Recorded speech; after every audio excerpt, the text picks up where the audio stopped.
Hello friends.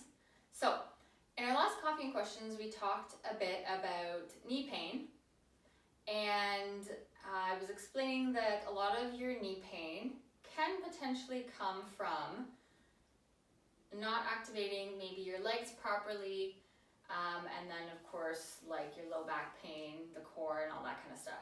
But a lot of it I find actually comes from leg engagement. So when we're moving through a lot of different poses or holding poses, your knees, because they're that pivot joint where a lot of your body weight is resting, is going to carry a lot of, again, that movement or a lot of that weight, and therefore your knees might start to hurt.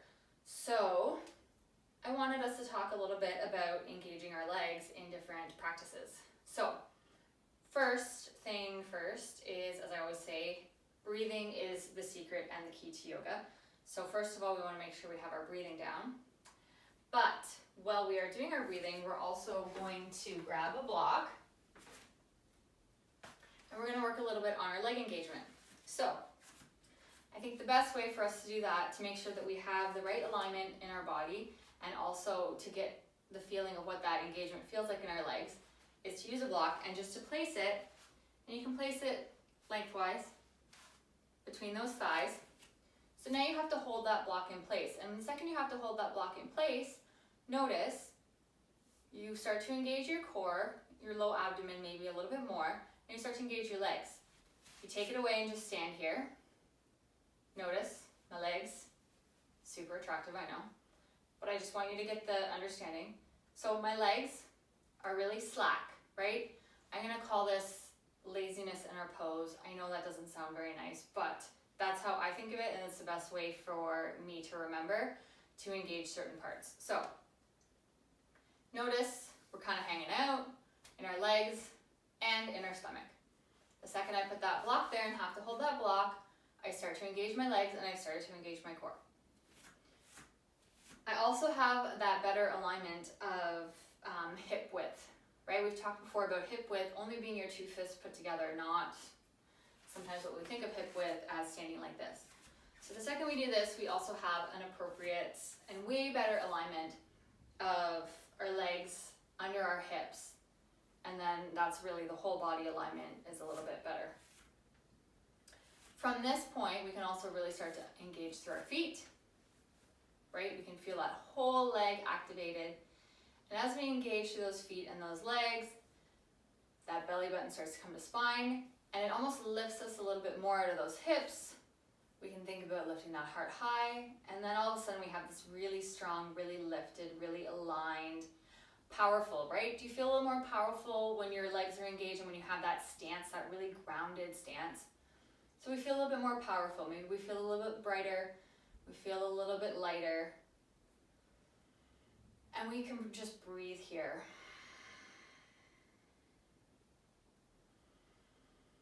And we just focus on our breath. You can close your eyes if you want.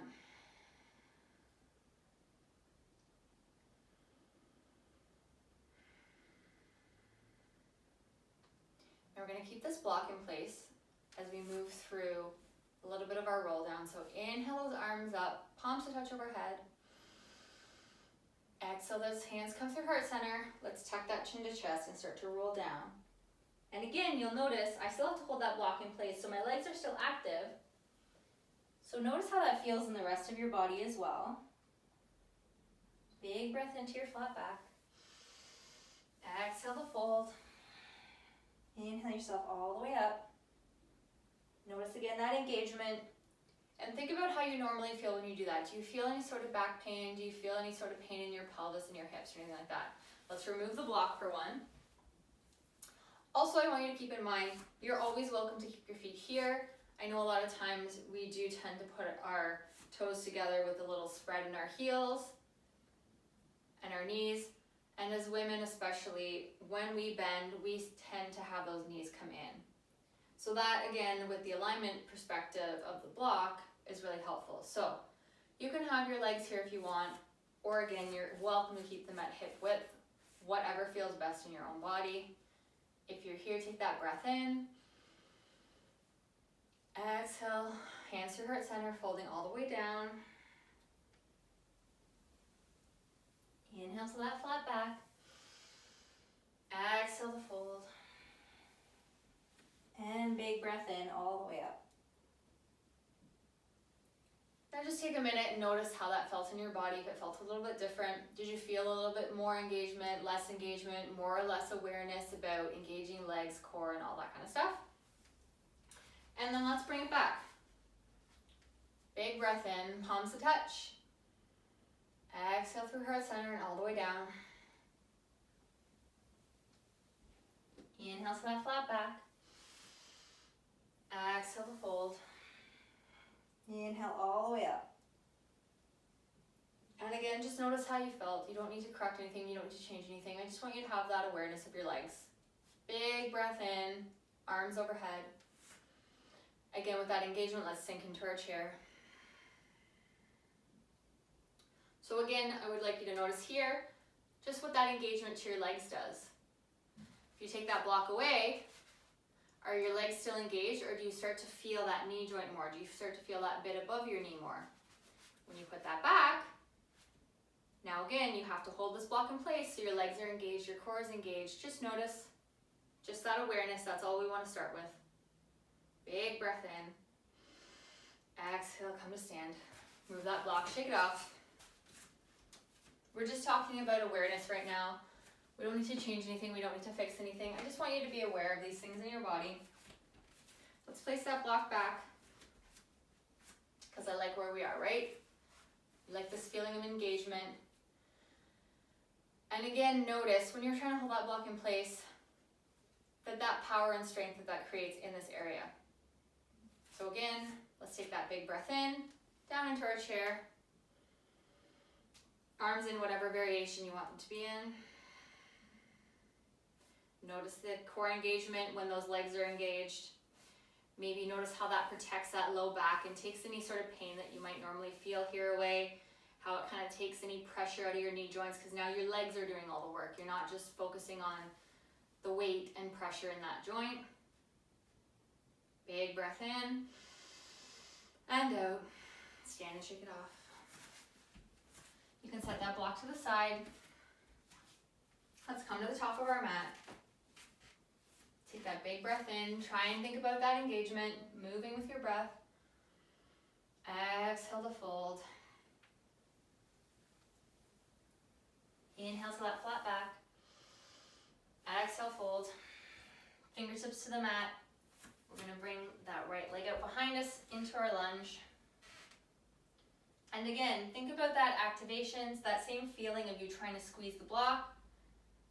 Brings that belly button to spine as we come up into our lunge. And settle. So even here we can still have that feeling like we're trying to scissor those legs together. Those legs are nice and strong, because otherwise here, if you don't have that leg engagement, you're still putting the pressure in the joints. You're still putting the pressure in your hips.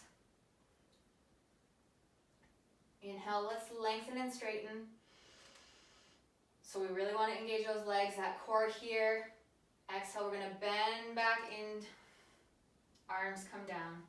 Inhale up. Exhale, bend. Inhale up. And bend. One more up. Bend.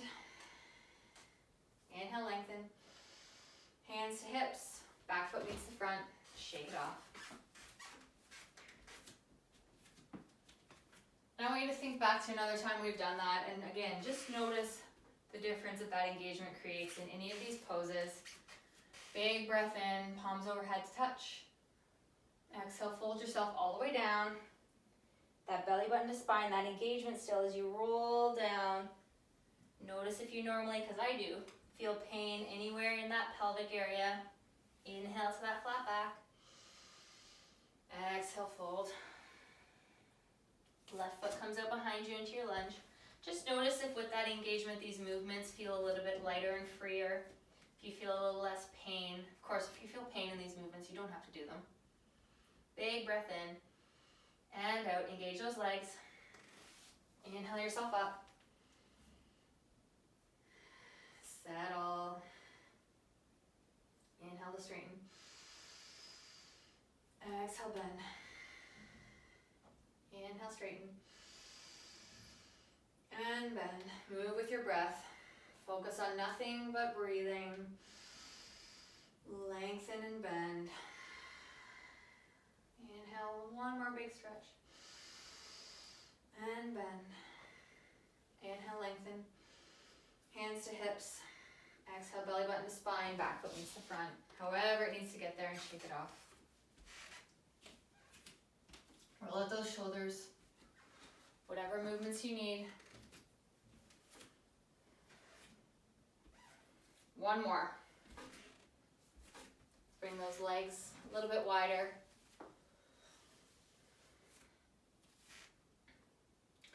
And I want you to notice, even while you're here in that wide-legged stance, can you have that feeling of those legs coming together as if you were trying to hold that block still? You're welcome to have your feet down on a bit of an angle if that feels better for you. Hands can just come to hips and bend. Bending into our goddess pose. Close those ribs.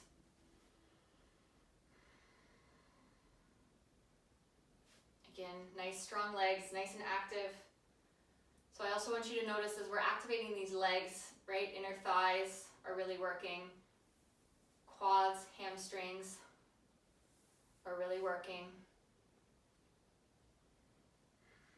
Continue to breathe. Notice if you just focus on breathing, does it get a little bit easier? Can you push those stories out of your head? One more big breath in. And out. Stand and shake it off. And then because we've done all that leg work, you're welcome to do this on your own, but I invite you to, whenever you have the time, to grab your roller and roll those legs out. Remember that a lot of your knee pain that you're feeling can also come from just having really tight legs. Remember how much we sit during the day. I'm not a rolling professional, so this is my personal opinion. Please keep that in mind. But I invite you to do any sort of rolling, and don't forget your calves and your shins as well while you're rolling, because if you have really sore ankles or again really sore knees, there is a really big muscle that comes through here. Well, there's quite a few big muscles, but making sure that you're released in that lower leg is also as important as making sure you're released in your upper leg. So, and I want you to be really mindful, we talked about this in our coffee and questions, about when you are rolling your legs, make any adjustments that you need for your own body, because if you're rolling your legs, you can be putting a lot of weight on your neck and shoulders. So if you're having a really bad day for your upper body, be super mindful. You're welcome to Google or YouTube other videos on how to do this. You can plant one leg and you just roll.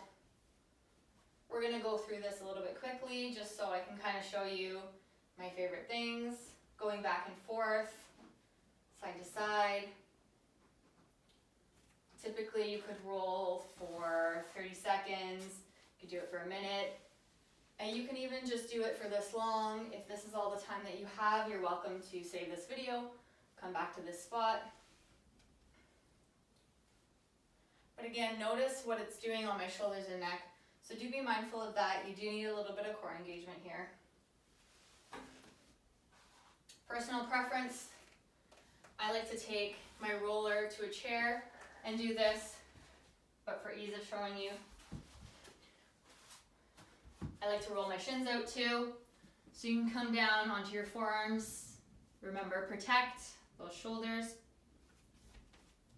And I just roll here, letting the full weight of my shins rest into the roller. Hey, keep in mind, this is like a little workout too. So feel free to do this whenever you have the time. And then drop those knees, bring yourself up. And you can start with the quad on one leg. So you're welcome to do either your whole upper leg as one section, or again, if that's a lot on your upper body and a lot of leg pressure, divide it into smaller sections. You can keep the other leg down for support. Starting again just above the knee, and you just roll back and forth. However's comfortable for you. You could place a bolster, you could use some blocks, you can use all the props that you want. I roll back side to side.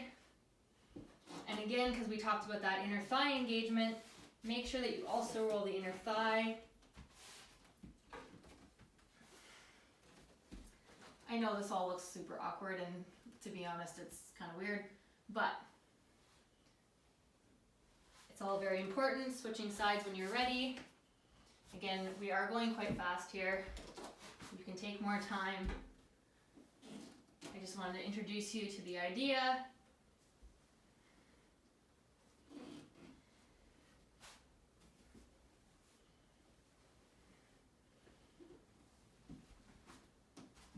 Getting that inner thigh.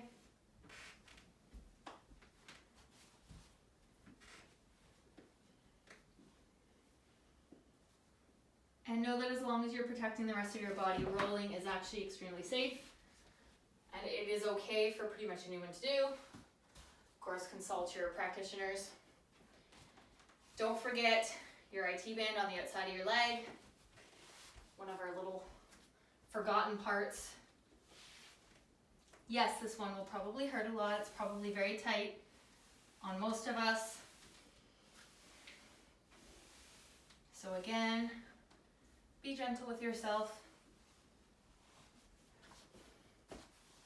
Doing both sides. Taking a little bit more time when you have it. And again, you could do just the upper section as one, and then the lower section as another. Whatever feels okay in your body. And then when you're ready, you would do the backs of your legs. Same thing.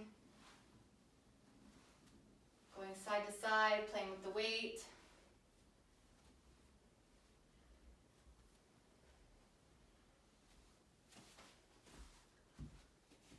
Switching sides.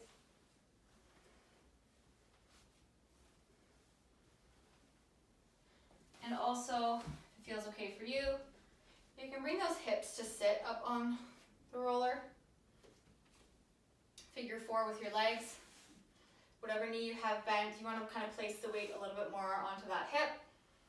And you can roll that glute, that outside of hip. Juicy one as well. So again, be nice. You can sit with your weight. Do a little rock side to side. Don't be afraid to get in there. Be aware of the difference of the tightness versus actual pain. If it is tightness, I can tell you from personal experience. Let's switch sides. Unless you have something really flared up and a really acute injury, you're not going to hurt yourself. It might just be tight and you do need to release it, and it's okay for you to do it this way. And there you have it. Roll out those legs if you do a lot of leg work. Roll out those legs. Anybody's welcome to roll out those legs, especially if we do a lot of leg work. But even if you're someone who just sits all day, you commute to work, even if you're working from home, you're working from an office, and we sit a lot, those legs, as we sit, your hip flexors are shortening, but they're also kind of overworking. Your quads, your hamstrings, everything might be a little bit tight. So those are some great little rolls you can do. And then you can also do some leg stretches with your band. But we'll talk about that another time. This was just a little short introduction to get you into leg activation and a little bit of leg release. You're welcome to add those rolls or any of the other activation to your regular routine. Again, if you are going to do the roller, you're welcome to focus on just doing your legs one day. Say, Monday, you roll your feet out. Tuesday, you roll your legs. Wednesday, maybe you stretch your hips and your glutes. Maybe Thursday's your back rolling day. And maybe Friday, you roll neck and shoulders. Keep in mind that you're always welcome to break it down. You don't have to try and do it all at once. Sometimes that's just not possible. And sustainability is the key. So keep breathing. Keep doing whatever feels good for your body. And we'll talk to you next time. Bye.